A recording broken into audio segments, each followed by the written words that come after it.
Hi there, this is Mark McRae, and this is my book review. It's an audio book, and it's called How to Lead Wisdom from the World's Greatest CEOs, Founders, and Game Changers by David Rubenstein. I must say straight from the kickoff here, I was slightly disappointed in this book.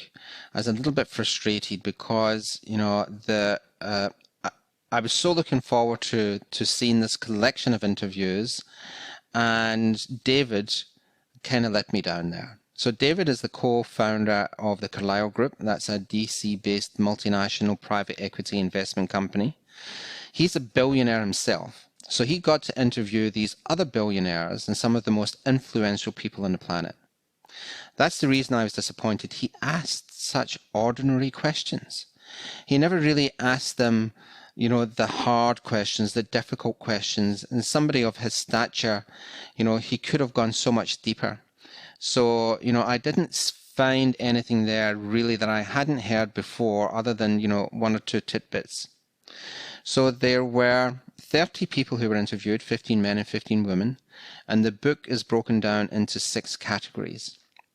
And they are visionaries, builders, transformers, commanders, decision makers, masters.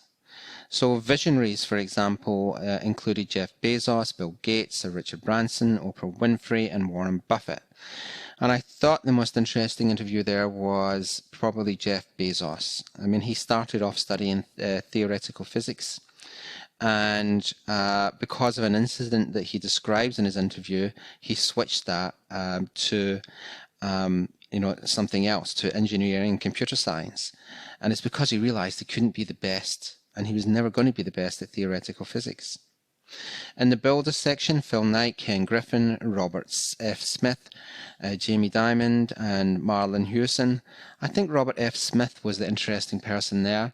He's taken, bought lots of software companies and improved them. So his basic business model was to take SaaS companies, software companies, and apply his methodology of systemization, which has really worked well for him.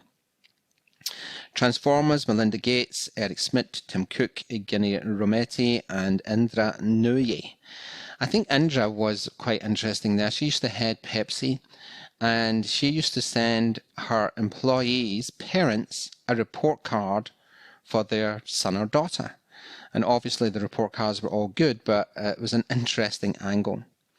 As far as commanders goes, President George Bush, President Bill Clinton, General Colin Powell, General David Petraeus, and Condoleezza Rice. I thought the two generals were interesting, Colin Powell and David Petraeus. They had the most interesting stories, particularly Petraeus and his life stories of how he was wounded and what he went through. Decision makers was my favorite section, and you had Representative Nancy Pelosi, Adam Silver, Christine Lagarde, Dr. Anthony Fauci, and Justice Ruth Bader Ginsburg. And I thought that was the most interesting section for me, but I thought if I had to pick one, it would probably be Justice Ruth Bader Ginsburg, who's obviously no longer with us. Her life story is pretty incredible. As far as the masters goes, Jack Nicklaus, Mike, Coach K, Krasinski, Renee Fleming, Yo-Yo Ma, and Lorraine Michaels. I think Jack Nicklaus probably was the most interesting there. This was my least favorite section. And he kind of summarizes what the traits are for all these people. And he is a kind of shopping list. So it would look something like this. What makes all of these people so successful? It was luck, a desire to succeed, pursue something new and unique. They were all hardworking and worked long hours.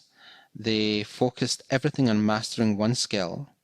They weren't afraid to fail. They were persistent. They were persuasive. They were humble in personality. They didn't mind sharing the credit for when they were successful. And they had the ability to keep learning. David himself, he reads 6 newspapers a day. He reads a dozen weekly periodicals and a minimum of 1 book a week. So that's busy. He thought that the commonality was, they had integrity which he defined as not cutting ethical corners. So in terms of an audiobook, the way that Amazon rates it is overall, I would give that probably 4 stars. Performance, I would give 3. If you've ever heard David Rubenstein talk, he has a very one-tone, monotone sort of droll. It's not very exciting to listen to.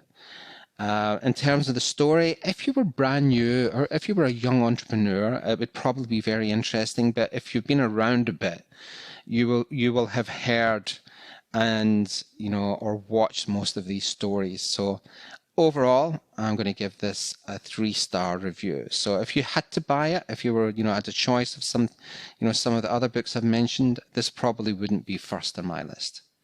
I hope that helped.